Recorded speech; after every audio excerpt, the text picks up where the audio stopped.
Hi, it's Mike from the Big Rock Ranch. One of the most intimidating things to do when you've just purchased a tractor is to hook and unhook implements on the back 3-point. And the good news is it gets easier the more you do it. And one thing to console you if you've never done it, even guys that are ag guys that have been around farm equipment their entire life have trouble hooking up implements. And basically what you have to do is get the tractor lined up to where the lower link arms will swing out and go around the pins on the implement. And we're going to do that on this tiller. It's something that's heavy enough I can't move it. So I'm going to have to get back with my tractor and get totally lined up with it in order to get it hooked on. First thing you do is you back the tractor up and you recognize on the tractor one or the other of the lower link arms is going to be adjustable up and down. And if you look on the back of this tractor, I'm backing up to the implement, it's the one on the right if you're facing the back of the tractor. You can see it's got kind of a silvery arm on it, and that's a turnbuckle that will allow that one link arm to go up or down. So if the implement is not exactly level, I'll still be able to get it on because I can move that lower link arm up or down.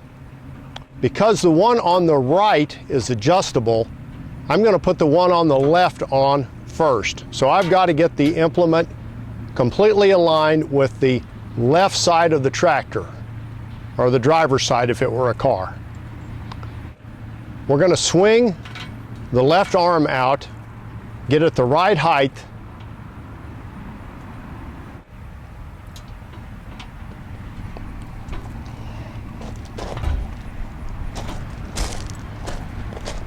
anyway, we're going to get it just the right height, then we're going to put it on.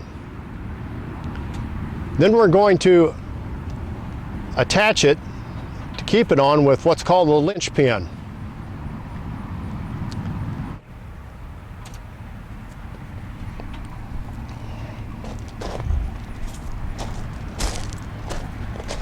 Okay, hopefully I've backed up to where the pin on the right side is close to in line with the lower link arm on the right side.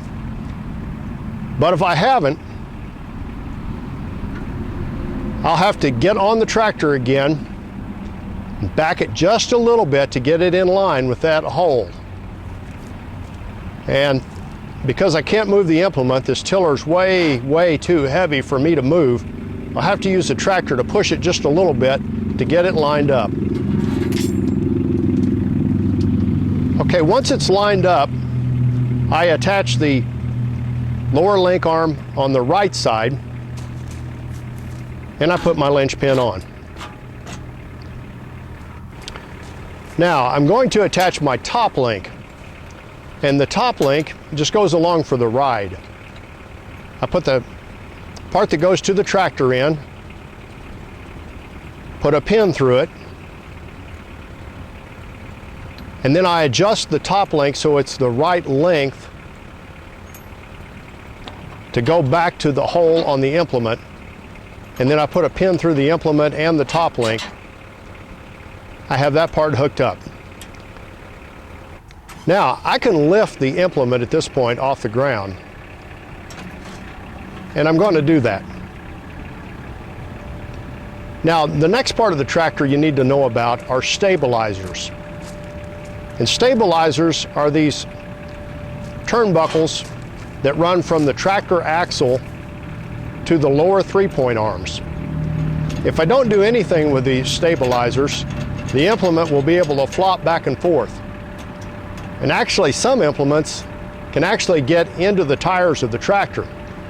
And bad news here, if you fail to adjust these stabilizers to tighten the implement up so it doesn't swing back and forth, and it gets into the tires of the tractor, it's not warranty.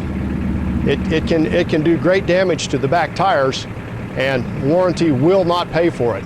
So you're on your own there. You've got to do this. The last function I'm going to do on this tractor is to attach the PTO, but always, before I do that, I'm going to turn the tractor off. To put the PTO on, There's a collar I have to pull back. I slide it on the PTO shaft until it's past the groove in the PTO shaft. Actually, what I'm doing here, there's a series of ball bearings inside of the PTO shaft on the implement. I'm sliding the collar back so those can go out.